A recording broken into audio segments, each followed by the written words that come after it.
It's another day mga kananay, sipag-sipagan yarn. Okay, bago tayo magsimula mga kananay sa ating trabaho sa loob ng bahay, ay heto naman tayo at magwawalis muna tayo sa labas dahil nakakahiya na sa kapitbahay namin dahil siya lagi nagwawalis. Pero sa totoo lang mga kananay talaga, minsan lang ako makakapagwalis sa labas mga kananay. Tumatakas lang ako pag yung baby ko ay naglalaro, pero guilty talaga ako mga kananay kasi pag hawak ko yung cellphone ko, halos ayaw ko ng bitawan mga kananay, no? Bakit kaya ganun mga kananay, pag hawak mo yung cellphone mo, mas gusto mo na hawak na lang yung cellphone mo kaysa dun sa gawaing bahay. Pero hindi tayo pwede ganun mga kananay. Dapat unahin muna natin yung trabaho natin sa loob ng bahay. Madami tayong trabaho sa loob ng bahay, hindi talaga may iwasan eh. Kaya kailangan magporsige tayo matapos para mag-cellphone na lang tayo pagkatapos natin gumawa, di ba? Heto nga po pala ako, pumunta ako sa Dali mga kananay, sa Dali store. Nakita ko yung mga paninda nila mga kananay. Mas okay pa pala sa Alphamart, no? Sa mga maliliit na grocery, no? Eto kasi, ewan ko lang naman ha. Ngayon lang kasi ako nakapasok dito sa Dali.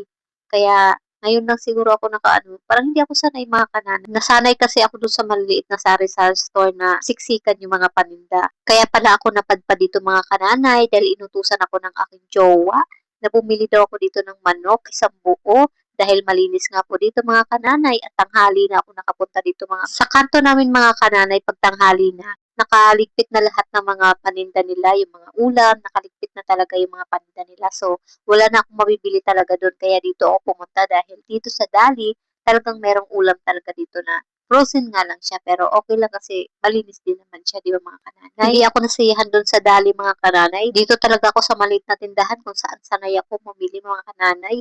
Eto, mabilis mamili dito mga kananay kasi kitang-kita mo na agad yung bibilhin mo. Tapos bumili ako ng aming kailangan sa bahay mga kananay, yung mga pagkain mga kananay, yung sabon, yung shampoo, yung toothpaste, at yung kailangan na pagkain ng mga anak ko mga kananay. Dito na rin ako bumili mga kananay kasi kailangan ko talaga mag-imbak ng pagkain kahit papaano mga kananay kasi yung aking mga anak ay laging humihingi ng pagkain, panay hingi, pambili, pambili. Eh paano kung wala kaming perang pambili mga kananay? Mas okay na sa akin sila bumili mga kananay para kahit papano mapaikot ko mga kananay. Heto yung mga favorite nilang kainin mga kananay.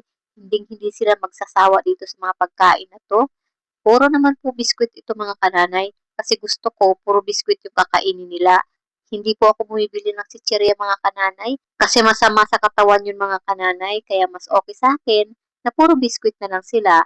Bahala sila kung magsawa sila o hindi. Basta ang iaabot ko sa kanila ay puro biskwit lamang. Wala nang iba. At puro tubig lang din yung binibigay ko sa kanila. Wala namang masama, di ba, kung yun lang ibibigay ko sa kanila. Kasi alam ko, healthy yun para sa kanila. At alam ko, hindi sila mapapahamak sa ganung mga pagkain. Hindi bali nang maghigpit, basta nasa tama.